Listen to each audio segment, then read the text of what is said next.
Yes, guys, welcome back to another episode of Teams Like Brighton. Now, guys, if you're listening just on the audio, you'll probably hear a little bit of audio interference. Don't worry about that. All can be explained if you're watching. All of that can be explained. If you're watching this on YouTube, you will see that we're at a familiar place right now. All will be revealed later. Basically, Richie and I had a little bit of a kickabout. Unfortunately, Deserby did not see our talents, fortunately. But look, what a game against City. We'll talk about that later on in the episode, and we'll be looking ahead to the Villa, where we have absolutely nothing to play for, and Villa have got everything to play for. So it'll be in for a cracking match, won't it, Richie? I think it will, Tom. Yeah, it will. Right, we're going to go back to where we usually do our podcast, and we'll take it from there. Yes, guys. Right, we're back where we usually are, but with a little bit of a twist here. Oh, hey. Yes, Richie's made it to the shed. He's made it to the shed. He couldn't make his train last night to North London, so he's stuck in my place for a few more hours in the shed. Anyway, Richie, let's go ahead for it. Let's talk about it. Let's talk about that City game, and let's just put it out there. Julio Enciso only scores bangers, doesn't he? Oh my God! I was talking about this with a few other people in the press room, and we were debating whether this one was better than the Chelsea banger. And it was. I think this might have been better. I looked back at the different replays, and it's one of those shots that remind me of, like in tennis, where for 90% of the trajectory of the ball, it looks like it's going wide, and then it just goes in. He's like, oh, that was just so good. But yeah, I mean, unbelievable goal. That I can't remember a game between two sides that was just pure quality, like throughout. It was just, and Brighton didn't give an inch. They were going at it hammer and tong. They more than held their own. I think they were the first or second team this season who've had like 20 shots against City, which is just fantastic. Obviously, a rare time where Brighton didn't have the majority of the ball, but they really they weren't cowed by City. So many teams sit back and just try to contain them, and Brighton were like, no, we're going to take you head on. And it was, the first half in particular was lung busting stuff. The quality was off the charts. It was an absolute joy to be there. And then to cap it all off, just to make it, we knew it was going to happen, but to make it mathematically certain that Brighton have got Europa League, and then a nice little touch playing the Europa League tune afterwards. It was a fantastic night, and what a goal. I loved it as well when they just put on the Europa League anthem. I was like, here we go. Even though Europa Conference is also the same anthem, but just knowing it is. Oh. But the fact they had like the Europa League logo on the screens and everything like that, and it's just like, you had that feeling about it. It's just like, this is confirmed now. And the nice little touch by Falmer Station with the thing. Next stop Europe, loving it. So yes, so I hope many of you like me will be looking at finding out ways on how on earth we can afford this and do it on the cheapest way possible. I just cannot wait for next season. But the season isn't over just yet. Obviously, we could talk more about the City match. We've got Villa to also throw forward as well. About the City match. But that City match was just insane. Like, yes, look. As soon as I saw that lineup, I thought, oh God, here we go. We're like Villa need a 16-goal swing here. And I thought, City are going to do them a favour, aren't they? And then they're going to go and try and batter us at Villa Park, and they'll have the whole crowd with them. I just thought, this isn't going to go well for us at all. But we matched up with them. Yeah, you could argue that most of those players were at the beach anyway. They got their Premier League title, and they just need to just keep themselves a little bit warm for the FA Cup and the Champions League later on in next month. But we still put the best team in Europe a run for their money. We gave them a run for their money, and it's frightening just how good some of our youngsters were. Not just Enciso, but Ferguson was good as well. Matoma was loving the competition he had with Kyle Walker as well. And you really don't appreciate just how quick and rapid Walker is, do you? He's brilliant. 1-to-1. He was just snapping at his heels the whole time. But just on the point of the youngsters, for me, Facundo Bonnotte, his best game by a mile. Absolutely. It reminded me a little bit of when Enciso came back from the international break in late March, and he came back a different player. Yeah. You know, when he scored his first goal at Bournemouth, his decision making was much better. He seemed to have beat players for fun, but for Buonanotte, he looked like he toughened up as well, and his decision making was good.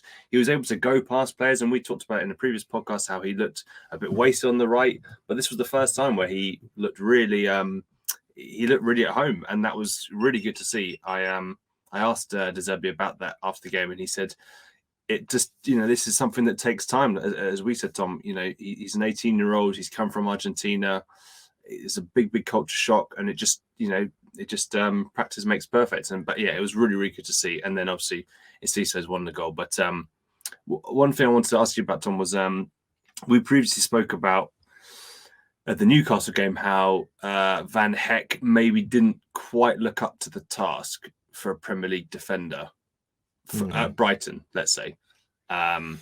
What did you make of his performance against Erling Haaland, no less? Solid. I thought him and Colwill were very good in terms of how they're working together off the ball, organising that back line together, communicating with the midfield together, and then having to battle with Erling Haaland, who, let's face it, was an absolute handful in that box, and he was getting himself in positions that were really threatening. So I was really impressed with Van Heck. Really, I think credit where credit's due. He didn't have the best of games against Newcastle, and I think a lot of the players kind of went in trying their best. But when you've got 50,000 Geordies, knowing that Champions League football is just around the corner, and you've got some of the, like Big Dan Burn, who he's ex-Albion, and he definitely enjoyed that goal more than anything else. And fair play to him. I've got nothing against him for that. It was always going to be a tough shift, and I think that was probably De Zerbi, knowing him and his man management. He probably just went, "That's the standard. That's where you need to be. You can't experience that again. You need to push yourself that little bit more." And he did that with City. Of all the teams to actually make that performance, City is the team that you need to really make yourself known. Van Heek's definitely done that, and it will be very interesting to see where he is in the squad next season, because I can see him being a very competent defender in the Premier League. Whether or not we might see some strength in the transfer market in that area remains to be seen. But personally, I think Van Heek has definitely made a case for him to stay at least for another season. Yeah, I think my take on it is that Van Heek is a more of an old-fashioned hard defender. He's not the best on the ball.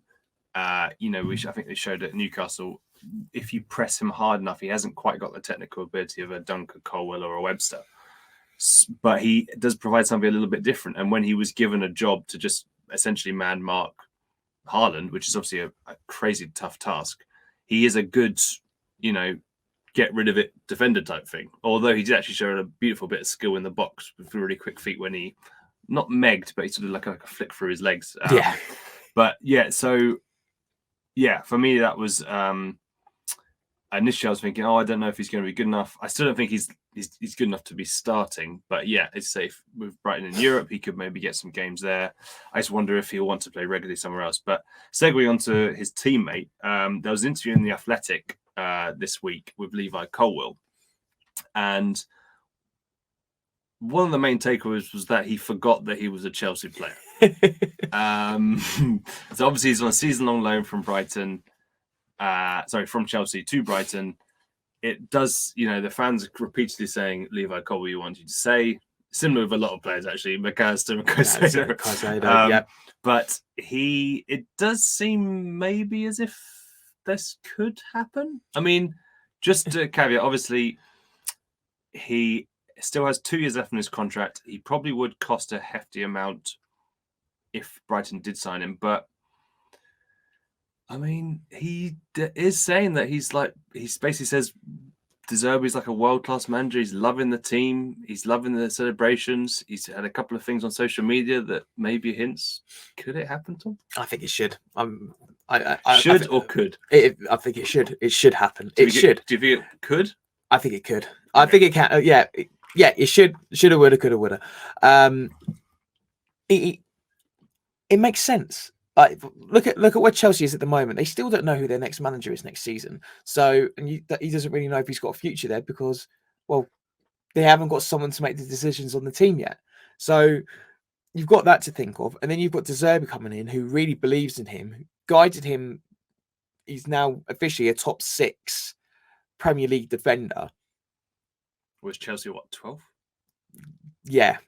And, look, I can see Chelsea bouncing back next season. That's not an issue. Yeah. But he's got the prospects of coming in on a permanent deal. He's playing week in, week out. He's rather than probably being part of like a rotation system, he could easily just walk into our team every single week if he could. Personally, I think that's something that he will be considering. He's despite the shaky start at the season where it just seemed like he just wasn't going to get the minutes in, he's all of a sudden become one of the best players in our squad overnight. Well, not I would say overnight, in the second half of the season anyway.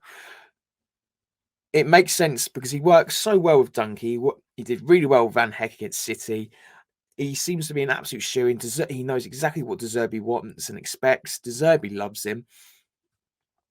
I personally think it'll be silly for us not to try and sign him on a permanent basis, because Levi Colwill will definitely be one of those players that we need when we win Europa League. So yeah, Levi, stay, mate. Sussex by the sea, and we've got great beaches, decent bars, and the Albion as well, and also Europa League. Like Chelsea aren't in Europe next season, mate. So do you want that? I don't think so. So yeah, he should definitely stay and see what happens next season. Make more history with us. Nice. Another defender that we can't not talk about, Lewis Dunk. Finally given the England call-up that he has long deserved. Obviously, his sole cap was back in 2018, nearly 5 years ago. I think it was October or November 2018 against USA. Tom, what are your thoughts on Dunkey finally getting the call? Because I think it just felt like it was never going to happen. About bloody time, Gareth Southgate. Thank you so much for actually waking up and seeing that the answer to your back three dilemma is in the hands of a Lewis Dunk. Premier League captain, consistent week in, week out. I think he's only ever had one error this season, and that's it. Apart from that, he has been utterly superb. 8 out of 10, more or less, every single weekend, every single match. He sets the standard for us, and it's utterly criminal that he's constantly ignored by Gareth Southgate in the past. And it wasn't even this season that he's been good. He's been superb the season before, and the season before that, and the season before that, and the season before that. In fact, when he got his cap, he didn't change. He got better. So, and certain players who still got called up were shocking. And even there's someone, Maguire, who can't even get into his own team, and he's the club captain for Manchester United. How does someone not see the issue at hand where he just thinks, I need to explore other options here? And yes, you do. You've got Lewis Dunk, and you could have had him for 4 years. He could have been at the World Cup. God knows what could have been. But look, he deserves this England call up. Over the moon for him. Cannot wait to see what happens. I only wish what could have happened if Solly March wasn't injured, because he would have been. I personally think he would have also walked into that England squad as well, and I think next season he will, because he is superb under De Zerbi, and I think he's just going to come bigger and better than ever next season. Yeah, I mean, I think in the previous round of call-ups, Southgate did acknowledge March's form, but he said that is an area where they're pretty well stocked. Like Rashford, Saka, I think a few other options on the wing. He actually sort of sidestepped the Dunk question. Just last time round, yeah. But this time, I mean, people do say that Southgate has a big six bias, and Brighton had to gate crash the big six to actually get an England call up. But yeah, I mean, as you say, long overdue. I mean, yeah, just in terms of the quality, obviously I started covering Brighton in the 2021 season, And a number of times that Graham Potter was saying that he deserved to get an England call up. I remember one game in particular. I think it was Brighton versus Leeds, 2-0 win late end of season. He did that like amazing chest back to the keeper. But there's so many commanding games where you're thinking this guy is clearly better than the likes of Eric Dyer, or to be fair, Tyrone Mings seems to have actually had a good end to the season, or second half of the season. But prior to that, he was not very good. He wasn't. And he was deservedly dropped in the last call-up, I believe. But yeah, how Tyrone Mings in the past has been picked higher up than Lewis Dunk and Eric Dyer as well is a question mark that I don't think we'll ever get the answer to. It's one of those things in football where you just think, what? But look, Dunkey's back in the England setup. He absolutely deserves it, and I hope he stays in there up until he retires, because he's such a good commanding presence in that back four, back three, whatever he's going to play. He could play in that three competently. He could play in the four competently. He could be the pivot and have two wide playing centre backs as well. There's so much that he can do as a defender, and it's just so underappreciated on an international level. But I'm just glad that he's going to get that chance now. We've got Malta going to be, the minnows of that group, and then you've got North Macedonia, who are going to be a bit more of a challenge. I hope he starts both. I think he deserves that at the very least. So it'll be interesting to see what Southgate does in June. Who knows what happens next? Yeah, I think I hope it's not going to be a case of before the World Cup. Ivan Toney was called up, didn't play, I think, a minute in those friendly matches before the World Cup. So you're like, what is the point in calling him up? I really hope that Southgate does play him, because form wise, for me, it probably has to be, if they go for a back four, for me it's probably got to be Duncan Stones. They're fantastic. Stones for me is a really, really good player as well. But yes, finally, Brighton. Yeah, they have to really do it the hard way. I mean, to qualify for top six, to get an England call up, just like fuck. Anywho, so one thing, shifting a little bit, after the match, I was lucky enough to speak to Dennis Undav, who is maybe my favourite Brighton player to interview, because he's so candid and honest and just very critical of himself, but really good fun. Some are a bit more, I don't know, seems like they've been PR trained, that they sort of, they're not there to really, they sometimes shut stuff down a bit. Whereas he just you just give him a thing and he'll just, off he goes. But so I asked him about what had been the difference from the last month or so when he scored, 4 goals in 5 games. And I was going to read you some quotes. So he said, after the Manchester United FA Cup game, I had a conversation with the gaffer. It was a hard one, but it made it click in my head. Since that moment, I've got better and better and finally scored my goals. I knew what De Zerbi wanted from me then, and I was building more confidence than I had in the beginning, and that's credit to him. He's the gaffer. He will tell you the truth. He will tell it to your face. I knew what he wanted from me, and it's got better and better. He wanted me to give more energy because it looked like I wasn't 100% into the game because of my body language. I was always like this, so it's difficult for me to change, but I've really tried, and I think my high-intensity runs are higher than they were in the beginning. Just skipping ahead a little bit, he says, I think I've improved when I see clips from the last games compared to the beginning of the season. It's a different Dennis. I have tried to get better and better every day. And just to finish off, he said, I'm happy again. I'm smiling. Before I was not really smiling, but now I'm smiling again. If I smile and I'm happy, I think I play better than when I'm angry. There we go. To be fair, that's a pretty fair assessment of what he's saying. There were times in the past where he just felt like his head wasn't in it, and you just base it on his body language. If that's just how he is, fair enough. But he knows that. We don't know that. And I think that's where there's always been that sense of frustration with Undav.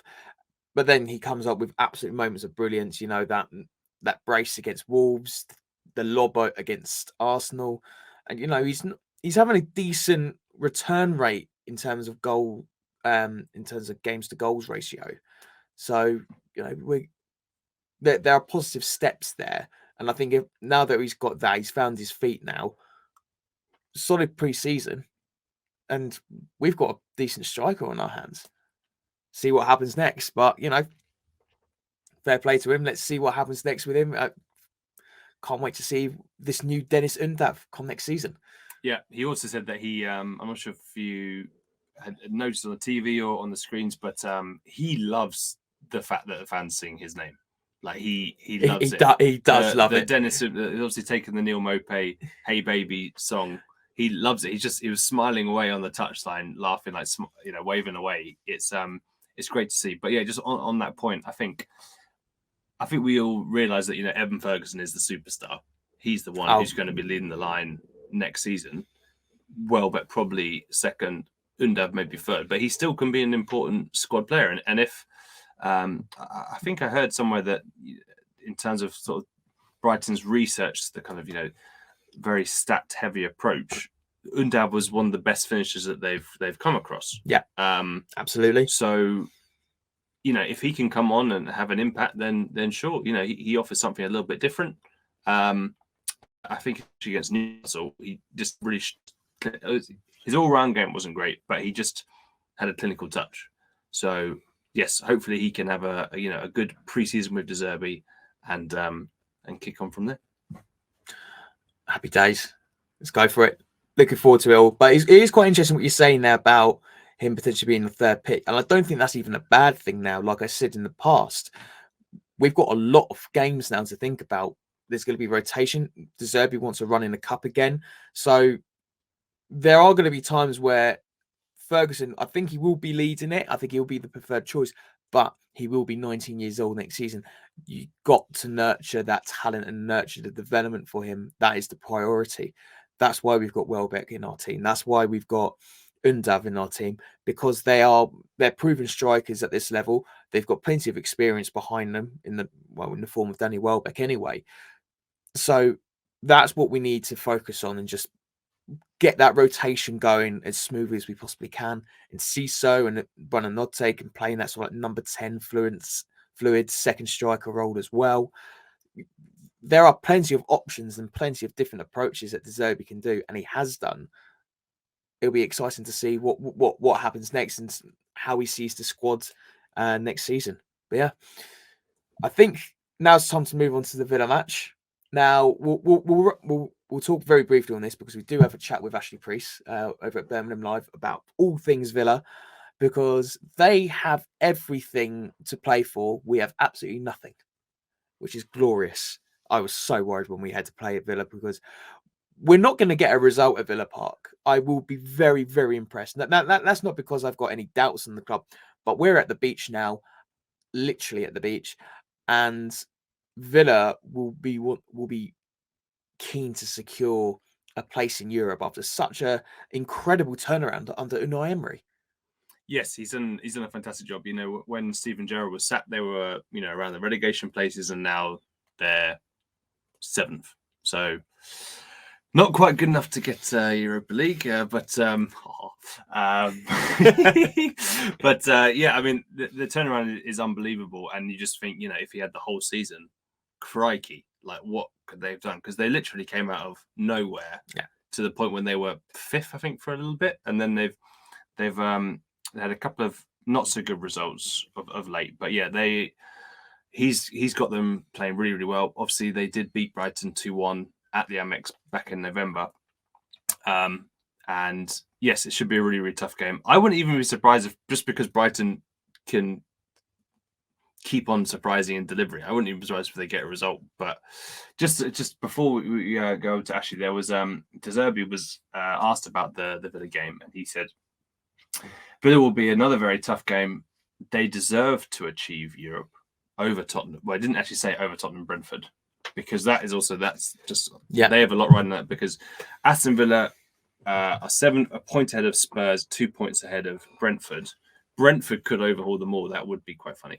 But yes, so he actually says Villa deserve to achieve Europe. Unai Emery has changed their season, and they have big players with a clear style of play. We have to arrive ready. The holidays have not started yet. We have to respect ourselves, the club, and the fans in every game and every training session we have to play seriously. We go to Birmingham to win and play in our way.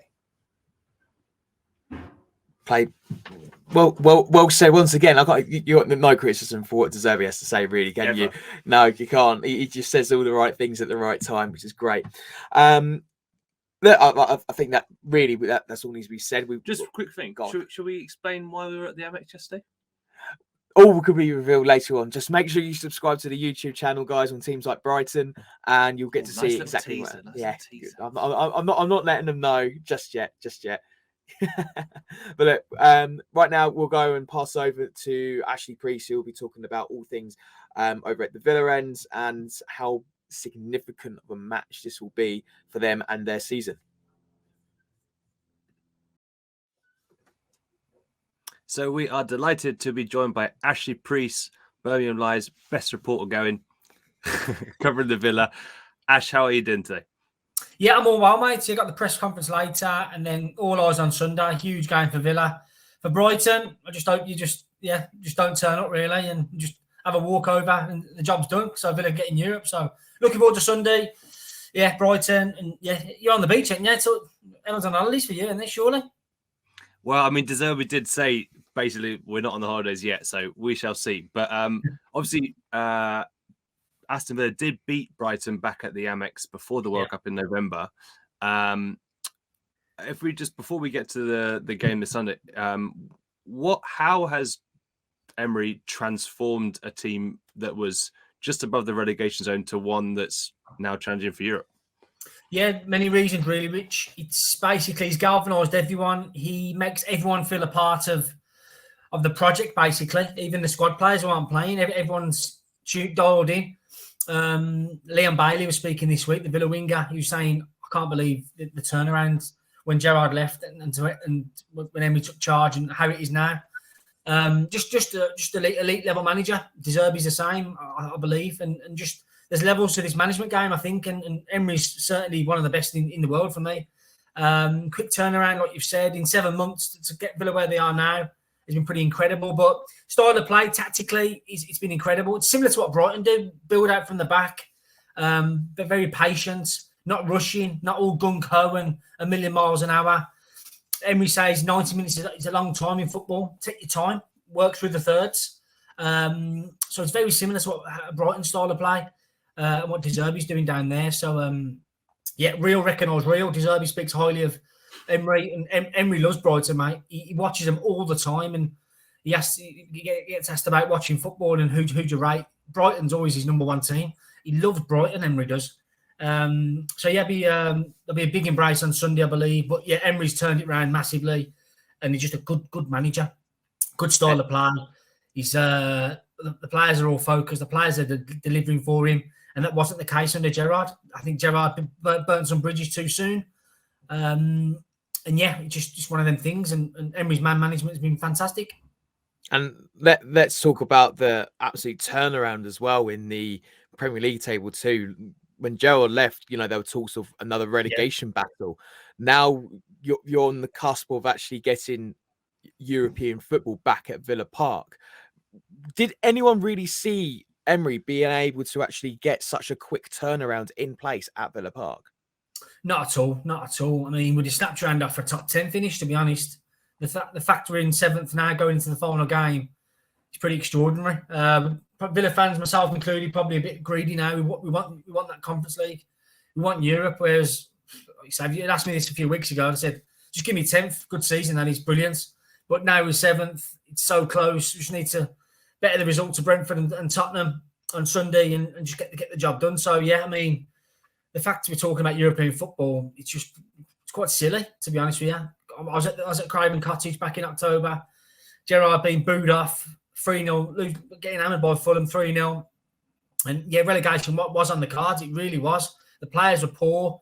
John McGinn, Tyrone Mings, Watkins, there was all the fans were saying, get rid of them. They're not good enough. And now they're our star players. So, credit where credit's due. The players have been incredible. And I think Emery's just getting so much more out of them. You know what I mean? So, remarkable turn. For me, I'd be a bit harsh saying this. I think Emery should be manager of the year, given the turnaround. I know De Zerbi's done incredible. But Emery, where Villa were, staring down the barrel, and to have them where they are now, it's got to be the turnaround of the season. So yeah, Emery gets my pick. Bit biased, but I won't begrudge Deserve getting managed there either. Two good managers, For sure. Just want to ask, obviously, the turnaround has been incredible, but where do you think the key area of improvement in the pitch has been to be the springboard for this success? Yeah, defence, Rich. I think it's, what is it now? 5 goals conceded from open play in 14 games, something like that. A lot of clean sheets in that time. Away from home, they're very, very good as well. Defensively, just the defence. Tyrone Mings, Ezri Konsa, the 2 centre halves, working with Emi Martinez, building out from the back. I just think it gives Villa a strong structure to build off. And I'll go into every game now, not fancying the opportunity to score. I mean, Liverpool won 7 on the spin last week at Anfield, going into that one, and Villa shut them down, to be honest. And to do that at a place like that was commendable. Defence, just defensively, you'll see Villa go into, not so much at home, but away from home, they go into a back 6 at times, just soak up the pressure, and then just counter attack that way and go through it. But it's just so much more solid at the back now. And like you say, if you've got that system in place defensively, you always got a chance of winning games, which has been the case at Villa. So the key for me, the catalyst for Villa's form and turnaround has been the defence. It's been incredible. Ash, for you, who's been the standout player under Emery? Yeah, I mean, you'd say Ollie Watkins initially, 12 goals in 16 games. He was on fire, but he hasn't scored in 6 now, I don't think. He missed his penalty last week. But I think it'd be a toss-up between John McGinn and Tyrone Mings. Like I said earlier, 2 players who were cast aside earlier in the season. They ain't good enough to take us to the next level. They've had the time, but they've come roaring back. I'll tell you what, Tyrone Mings, deservedly in the England squad. He's been incredible. He gets a lot of stick from players, from fans who don't watch much of Villa, given a lot of the time his mistakes can creep in. But if you watch Mings week in, week out, he's one of the best defenders in the league, And John McGinn, I mean, he's pretty incredible, really. I'm guilty of, I didn't think he was at the level Villa needed him to be honest with you. Give him £3 million signing from Hibernian, did well in the Championship. Okay, he's doing all right Villa in the first couple of years. But I thought we need something else now. But tell you what, John McGinn, you'll see on Sunday, he's absolutely incredible. The way he's just steamrolling through teams. His goal at Chelsea was brilliant. He's playing a little bit higher now on the right-hand side. A bit more of his Scottish kind of role where he gets goals. He's so much more of a threat. But McGinn's everywhere. So, out of Tyrone Mings and John McGinn for me. Ollie Watkins has tailed off a little bit. But, I'd probably say McGinn. He's been incredible. If there was an area that is a weakness or can be got at for Villa, where would you say that is on the pitch? I'd say down the flanks, to be fair, because I don't think Alex Moreno will make Sunday, the Spaniard left back. He picked up an injury last week, but he attacks quite a lot down the left, and it does leave Villa quite vulnerable down that side. So down the wings, I'm pretty wary of Mitoma. Down on the left hand side, really, Mitoma. Villa's right back, Ashley Young. He come out the other week. Matty Cash, he's only just come back from injury as well, so. I think down the sides, I think Matoma would be a big threat at the weekend. Down the flanks, Villa are vulnerable down there because the way they attack down the left hand side initially, and down the right, Matty Cash has had much first team football of late, given injuries. So I think Matoma could be the big danger player for Villa. Where do you see the key battles on the pitch between Villa and Brighton ahead of the weekend? The ones that will make or break it for you guys? Yeah, I mean, I don't. Will Lewis Dunk play the weekend? Will he come back? Probably. Yeah, I'd say Duncan Watkins might. Yeah, that'd be pretty massive, really. Watkins has had the better of his centre halves for the majority since the turn of the year. He occupies 2 centre halves really well. Watkins on his own, and then you've got likewise. Welbeck's in form, isn't it? Danny Welbeck's in banging form. I've seen him at the bar in the week. Can Ming stop him a little bit? Evan Ferguson, will he start the weekend, you reckon? I reckon so, because he came off the bench against City, so I reckon, He'll probably start, His physical presence, great with his feet as well. I'm quite wary of the threat he's from set pieces as well. Do you know what I mean? Villa have been a bit vulnerable from set plays. Evan Ferguson will be a big threat. likewise Matoma and Matty Cash down that left hand side. That will be a really good battle. And yeah, Lewis Dunk, Ollie Watkins. Yeah, Ollie Watkins is looking to obviously end his goal drought, and he's on 14 goals for the season.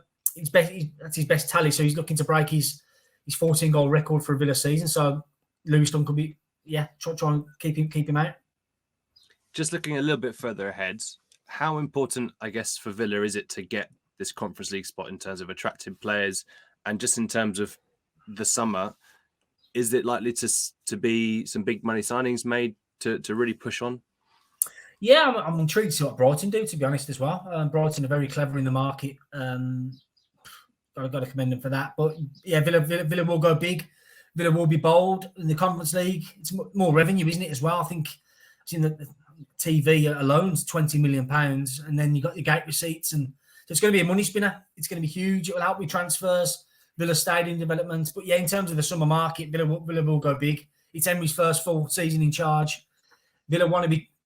You might laugh at this. Villa want to be challenging for the Champions League places. That's the owner's remit. That's Emery's remit. Long term, they want to be doing that top four. And yeah, I mean, the owners will give Emery exactly what he needs. I'm expecting a few early signings, maybe Matteo Guendouzi from Marseille. Emery's worked with him before. Loads of links from Spain as well. Rich, Nico Williams, Atletico Bilbao, La Salso, Tottenham, and Villarreal. Yeah, I'm expecting quite a few Spanish-based players to come over, and really, yeah, Villa's squad is quite thin.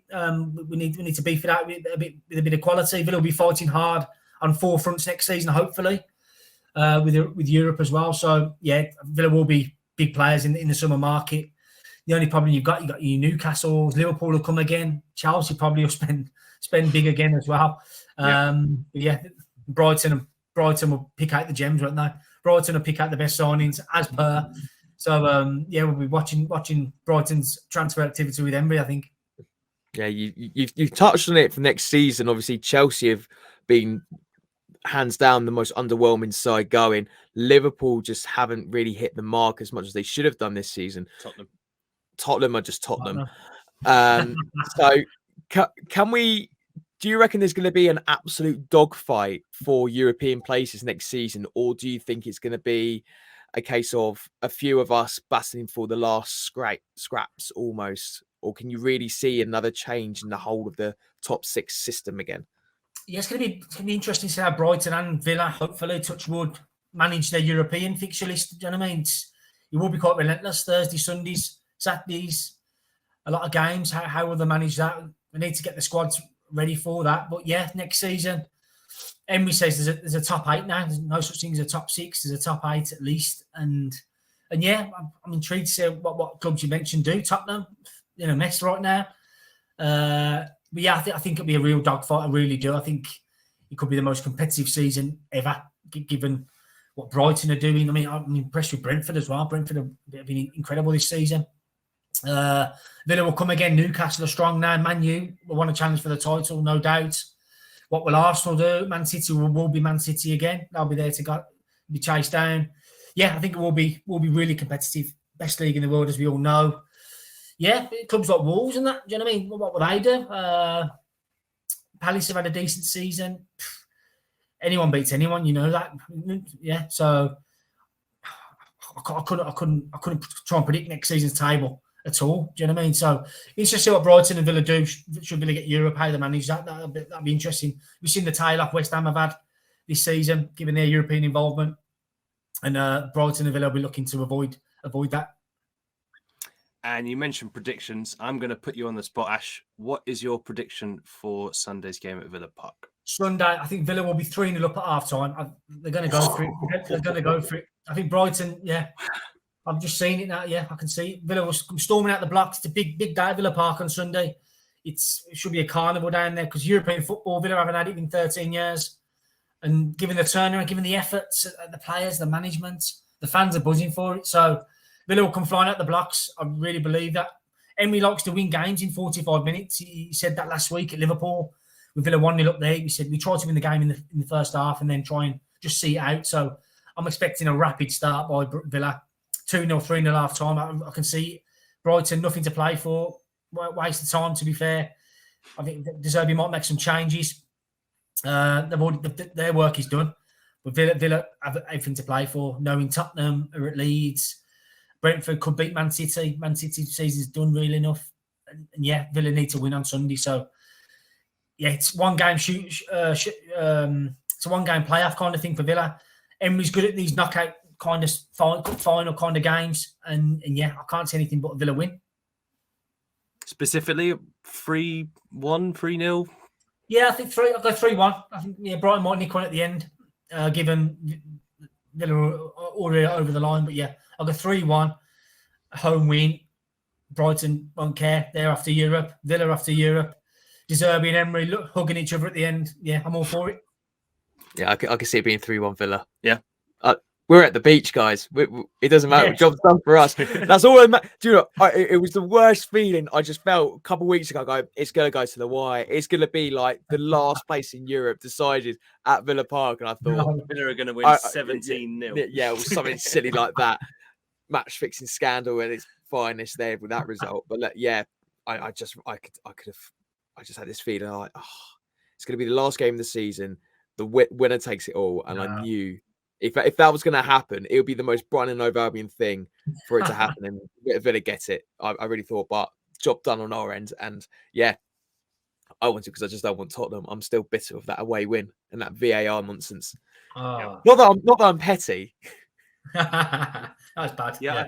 I think. I agree. I think Villa will come out strong. I think 2-0 at half time, and then I think Brighton maybe might get one back. Because I think that Brighton, they did rest quite a lot of first team players for City. Like McAllister didn't start, Dunk didn't start, Ferguson didn't start. So they will have some fresh players. But the fact that Brighton have played 8 games or so in the last month, and they've got a fairly threadbare squad, I think Villa will be so up for it. It will be interesting just to see if things don't go to plan for Villa and say Brighton take the lead. Early goal, what that will do to the crowd. I hope that they kind of roar them on because, I would like to see Villa qualify ahead of Spurs. Because that'd just be funny. Yes, but yeah, it should be a good one. But yeah, Ash, thanks so much for coming on. Do you want to just maybe say where people can find you work-wise and on social media? Yeah, I'm at Preece Observer on Twitter. Follow me on there. I'll be at Villa Park Sunday. Brighton will bring a good crowd up as they always do. Yeah, to those Brighton fans travelling up to Birmingham, see you there. Have a good day out. Have a good day. And season's finishing. Thanks to Rich and you guys. Been a great season. And hopefully we're off to Europe next year. Yep, sounds good. Happy days. Well, look, Ash, once again, thank you so much for joining us. Really appreciate it. Thank you for listening and for watching as well. Be sure to like and subscribe on YouTube and to follow us on whatever podcasting platform that you listen to. Till then, guys, up the Albion and look forward to a European tour.